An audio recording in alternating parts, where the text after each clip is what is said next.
देखिए दोपहर के तकरीबन 2 बजे हैं और हम मौजूद हैं वाराणसी के जिला अधिकारी कार्यालय के ठीक बाहर।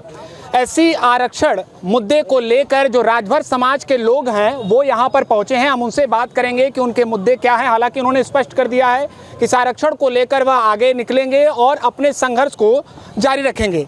महंत जी, पहले तो अपना विषय स्पष्ट कर दीजिए कि ये आप जो लोग मांग कर रहे हैं इसका आधार क्या है और इसके अलावा इसको लेकर कहाँ तक जाने वाले हैं आप? देखिए, इसको लेकर तो हम लखनऊ से लेकर दिल्ली तक जाएंगे।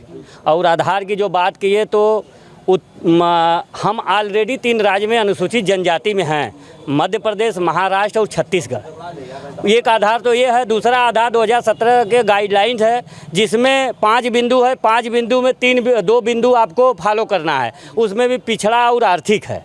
वो दोनों बिंदु राजभर समाज फॉलो करता है। पिछड़ापन भी है, आर्थिक आप देखेंगे।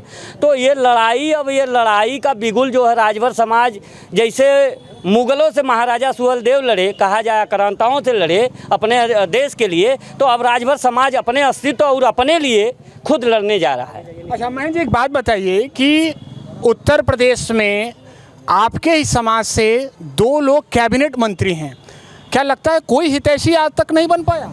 भाई वो अपने लिए हैं। दूसरी बात कि आप देखे होंगे ये लोग पहले बहुत चैनल पे बहुत समय तक बात करते थे, आज 2 मिनट भी बात नहीं करते हैं। बहुत बकबकाने वाले हैं, लेकिन 2 मिनट बात क्यों?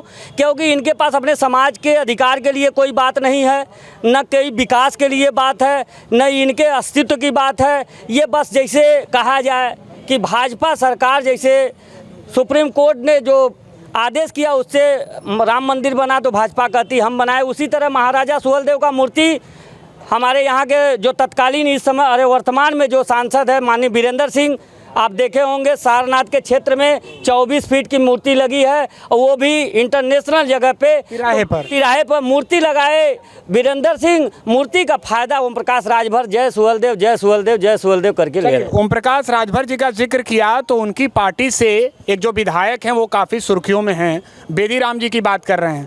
आपको क्या लगता है, एक समय आप भी सुहेलदेव भारतीय समाज पार्टी से जुड़े रहते थे, इसके अलावा कभी आपकी भी मुलाकात हुई? देखिए, मुलाकात हुई है। उस पार्टी के वो पार्टी के लोग धूर्त हैं, बहरूपिया हैं, समाज को गुमराह करते हैं, समाज को गुमराह करके अपने अधिकार लेते हैं, समाज को झंडा डंडा लुटाने का। आज तक हमारा इस मुद्दे पर हमने सब जनप्रतिनिधियों से मिला है, लेकिन भारतीय समाज पार्टी के साथ कभी भी राजनीतिक समझौता नहीं किया, क्योंकि मैं स्टार्टिंग से उनके बारे में हमसे अच्छा कोई नहीं जानता है। ओम प्रकाश राजभर को क्या करना चाहिए यहाँ पर, उनकी क्या भूमिका होनी चाहिए? उनके पार्टी के विधायक पर इतना बड़ा आरोप। देखिए, उनको अब एक ही रास्ता है कि बीजेपी धीरे से इनको हटा दे। नहीं, वही कहा गया है कि एक मछली पूरे तालाब को गंदा करेगी, और बीजेपी के पास सुनहरा मौका है कि इनको हटा दे, क्योंकि इनके रहने से ही पूर्वांचल हारे हैं। और इनके रहने से एक बहुत बड़ा ऑब्जेक्शन लगा है नीट वाला, जो नीट और नेट आरओ पुलिस का जो भर्ती निकली, उसमें आप देख ही रहे हैं कि सारे पेपर कैंसिल हो गए। तो ये वो एक तरह कहा जाए कि 2014 में वो जेल रहे हैं, तो उनके बारे में तो पूरा देश और प्रदेश जानता है। वो बेदीराम, बताइए, एक टीटी आदमी आज टिकट लेकर लड़ गया, इतने बड़े पैमाने पर लड़ा और इनको 5 साल पार्टी चलाया है। तो जो इतना सहयोग किया है तो करप्शन नहीं करेगा, भ्रष्टाचार नहीं करेगा, पेपर लीक नहीं करेगा, तो पैसा कहाँ से आएगा? चलिए, एक और साथी जुड़े, हम उनसे बात करेंगे। क्या नाम है आपका? शशि राजभर। आप भी सुहेलदेव भारतीय समाज पार्टी के एक सक्रिय कार्यकर्ता हुए थे। देखिए, एक नाम आ रहा है बेदीराम का, क्या लगता है इस पर भूमिका क्या होनी चाहिए ओम प्रकाश राजभर की? देखिए, इसमें भूमिका ओम प्रकाश जी की होनी चाहिए। अगर इसके बाद मेरा कहने का तात्पर्य था कि एक्शन क्या लेना चाहिए, क्या उनको करना? हाँ, वही मैं बता रहा हूँ। बेदीराम जी अगर सत्य साबित होते हैं तो ओम प्रकाश जी को तत्कालीन उनको अपने पार्टी से और विधायकी से निष्कासित कर देना चाहिए।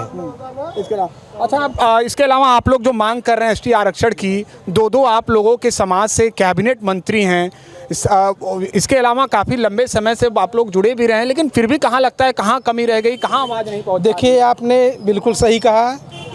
2024 में हम लोगों ने बीजेपी को 2014 में हम लोगों ने बीजेपी को वोट दिया, जिससे केंद्र में सरकार बनी, और 2017 में हम लोगों ने उत्तर प्रदेश में विधानसभा में वोट दिया बीजेपी को, जिससे योगी जी मुख्यमंत्री बने।